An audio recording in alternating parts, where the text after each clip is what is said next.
Page 5, James Harris III. I don't listen to nothing in Collins' math class. Only thing I listen for is the bell. That bell at the end of class is just about the sweetest sound in the world. The whole class, I sit there waiting on that bell, watching the hands of the clock jump from one little black mark to the next. You ever notice how school clocks do that? How they don't move like other clocks do? They jump ahead like bugs?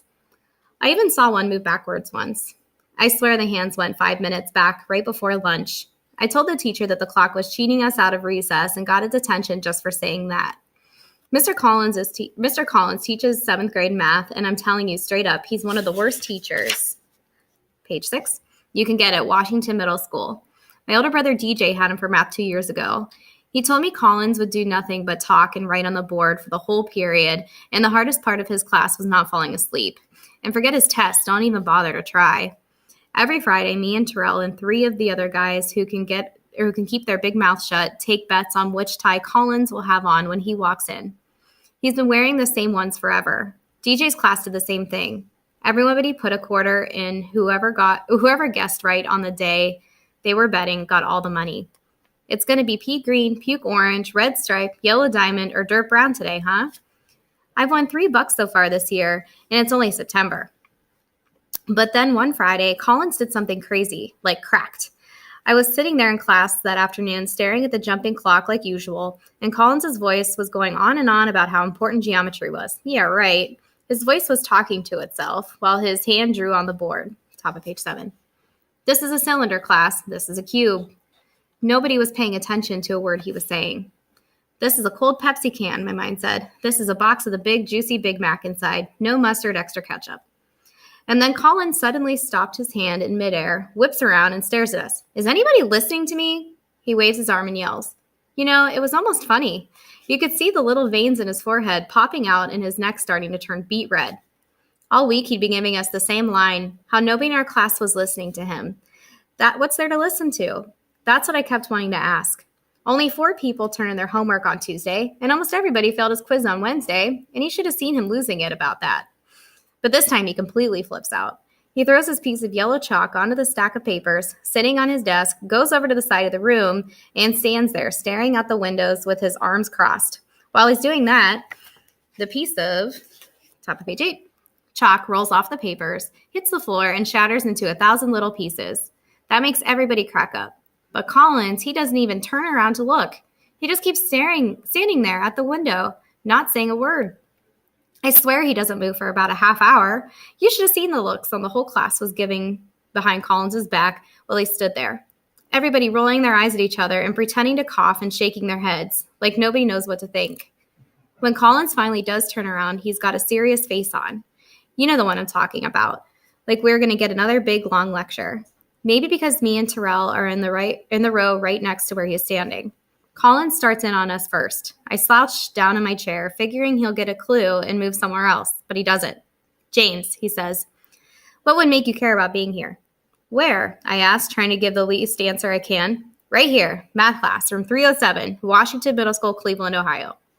Collins motions towards the windows, top of page 9. What would make you want to be right here in room 307, James? Nothing. I hate math, I say to Collins, and the whole class starts laughing. I'm sorry to hear that, the teacher answers in a strange voice once the class gets quiet again. He moves on to Terrell next. You, Terrell, what about you? Behind me, Terrell's answer is too low to hear. I mean, I hear it because that's the way me and Terrell talk all the time in class, but Collins doesn't. He comes walking closer to him. I didn't hear exactly what you answered, he warns. Maybe some kind of contest? Terrell mumbles. I swear under my breath. You tell him about the ties and you're a dead man, Terrell. DJ and the others would never let me forget it if Collins found out. I can hear my brother already. Figures you'd be the fools who'd go and give away the whole thing. Been doing this for years, and your class had to be the one that snitched. A contest, Collins repeats Terrell's words like he always does with whatever you answer. What kind of contest? Page 10. I can hear Terrell shifting around in his seat behind me. Just a contest, he mumbles again, or something like that. For about a minute, the teacher stands there staring into space like he's thinking about Terrell's answer or waiting to hear something more. Then he goes back up to the chalkboard, erases the whole thing, and starts drawing these crazy big lines. The chalk goes screak, screak, screak, like fingernails scraping. He draws so hard. He slashes one diagonal chalk line from the top of the board to the bottom, and then a straight line top to bottom, and then another diagonal one, then a few more at the bottom until there is something that looks like a big pyramid on the board. Anybody know what this is? He says loudly, rapping his knuckles on the board. Nobody says a word. I think everybody believes Collins has lost his mind. Tetrahedron. The teacher writes in big crooked letters across the whole board.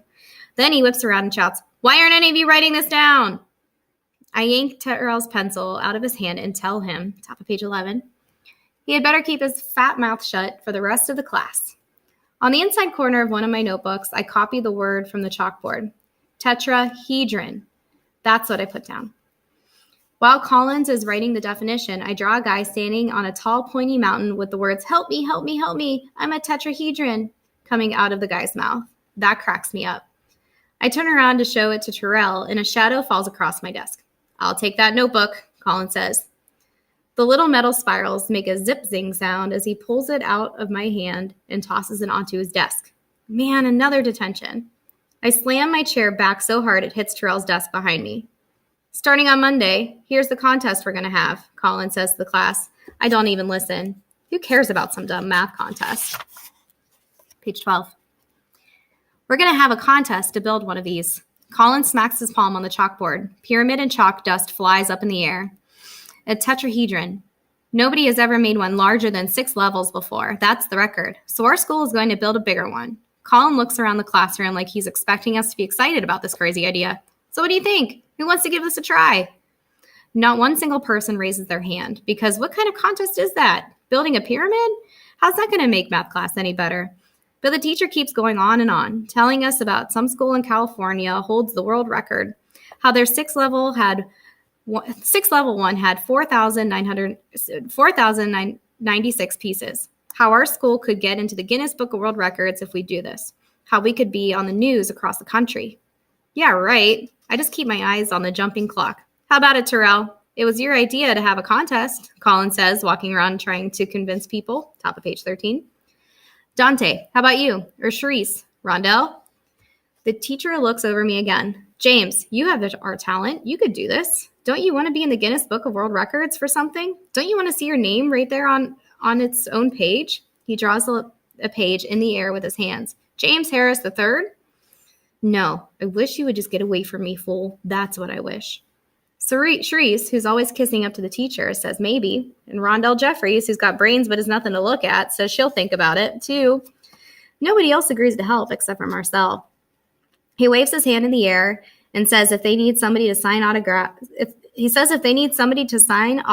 and take pictures with all the ladies, he'll be there. Marcel always thinks he's something, just because everybody in town knows his daddy owns Willie Q's barbecue. I could pound Marcel's face into barbecue with one hand if I wanted to. "All right," Colin says, just as the bell rings. Page 14. "Anybody who wants to be a part of this project, be here after school on Monday." As I'm sliding out the door in the middle of the other kids, Colin holds up my notebook and calls out, "Detention on Monday or here, James. Your choice." Yeah, right. Like I got any choice.